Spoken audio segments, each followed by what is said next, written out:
राजधानी शिमला में बीते दिन हुई बर्फबारी के बाद सोमवार को भी सुबह ऊपरी शिमला के लिए यातायात ठप रहा और दोपहर बाद कुफरी, फागू और नारकंडा के लिए वाहनों की आवाजाही शुरू हो पाई। हालांकि सड़कों पर फिसलन होने से वाहनों को चलाने में अभी भी मुश्किल पेश आ रही है। वहीं चौपाल और रोहड़ू के कई क्षेत्रों में यातायात अभी भी ठप है। जिला प्रशासन द्वारा देर शाम तक इन क्षेत्रों में यातायात बहाल करने का दावा किया जा रहा है।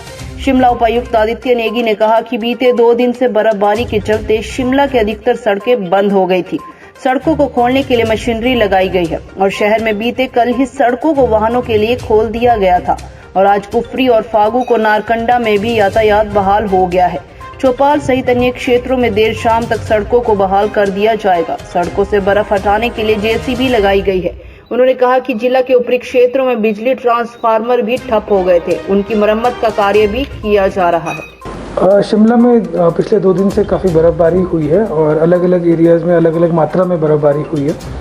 तो स्टार्टिंग फ्रॉम शिमला टाउन, तो शिमला शहर में जो है जितनी भी मेजर सड़कें थी सारी बहाल कर दी गई हैं। उस पर ट्रैफिक जो है बहुत आराम से चल रहा है। इसके अलावा जो हमारी 2 मेजर सड़कें हैं जो हमें दूसरे ज़िलों से जोड़ती है, उसमें हमारा जो सोलन को जो जोड़ने वाली सड़क है वो प्रॉपर्ली क्लियर्ड है, उस पर ट्रैफिक चल रहा है।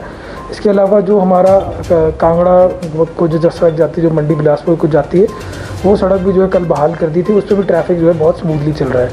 अब जहाँ तक बात है जो अपर शिमला को जो सड़कें जाती हैं, तो उसमें से जो कुफरी फागू जो एरिया है वहाँ पे सड़क बहाल हो गई है, उस पर भी ट्रैफिक चलना शुरू हो गया है। इसके अलावा जो किन्नौर और रामपुर के लिए जो हमारी सड़क जाती है नारकंडा से होके, उसको भी जो है सिंगल लेन थ्रू कर दिया गया था उसको, और उस पर भी ट्रैफिक का मूवमेंट स्टार्ट हो गया। और हमारी कोशिश ये है कि हम जो है शाम तक जो है उसको डबल लेन ट्रैफिक के लिए थ्रू कर दें।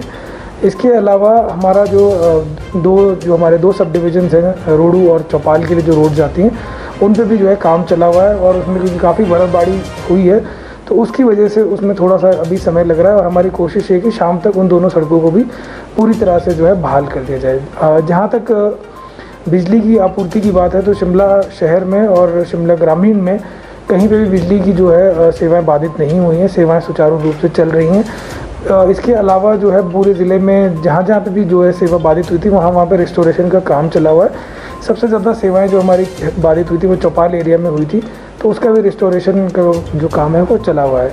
और जहाँ तक पानी की सप्लाई का इशू है, तो शिमला शहर में जो है पिछले कल 47 MLD पानी आया था और वो उसका डिस्ट्रीब्यूशन जो है पूरे शहर में कर दिया गया था। इसके अलावा पूरे डिस्ट्रिक्ट से जो है लगभग 40-45 के आसपास स्कीम जो है वो अफेक्ट हुई थी स्नोफॉल की वजह से, और उनका रेस्टोरेशन भी जो है वो इफेक्टिवली चला हुआ है। तो हम उम्मीद करते हैं कि वो भी जो है जल्दी से जल्दी रिस्टोर हो जाएंगी। देखिए, बाहर से जो है पर्यटक आते हैं और विंटर्स के लिए जो है हम स्पेशल तैयारी करते हैं, क्योंकि विंटर्स में काफ़ी मात्रा में पर्यटक आते हैं। तो इसमें जो है हम पुलिस की काफ़ी ज़्यादा डिप्लॉयमेंट करते हैं ताकि ट्रैफिक की जो है इश्यूज़ ना आएँ। और जैसे जो हमारे पर्यटक स्थल है, जैसे कुफरी, फागू, नारकंडा, इन एरियाज़ में काफ़ी पर्यटक जाते हैं, तो उनमें जो है जगह जगह पे काफ़ी ज़्यादा डिप्लॉयमेंट होती है पुलिस की, ताकि ट्रैफिक ना स्टक हो और जो टूरिस्ट आते हैं उनको एक अच्छा एक्सपीरियंस मिले। पर साथ के साथ, क्योंकि आपको पता है कि कोविड की 3rd वेव के बीच में हैं हम लोग, तो साथ के साथ हम टूरिस्टों को ये जो है जागरूक करते हैं कोविड अप्रोप्रिएट बिहेवियर के रिगार्डिंग। हम जो होटल इंडस्ट्री के जो स्टेक होल्डर्स हैं उनको भी जो है हम टाइम टू टाइम अवेयर करते हैं और उनसे भी ये निवेदन करते हैं कि वो जो है पर्यटकों को कोविड अप्रोप्रिएट बिहेवियर के लिए जागरूक करें। तो इसके लिए और इसके अलावा ताकि उनको कोई दिक्कत ना हो, रोड्स वगैरह को हम टाइम टू टाइम मॉनिटर करते हैं और इंश्योर करते हैं कि रोड जो है अच्छी कंडीशन में हो, ताकि किसी भी पर्यटक को किसी भी तरह की कोई दिक्कत ना आए।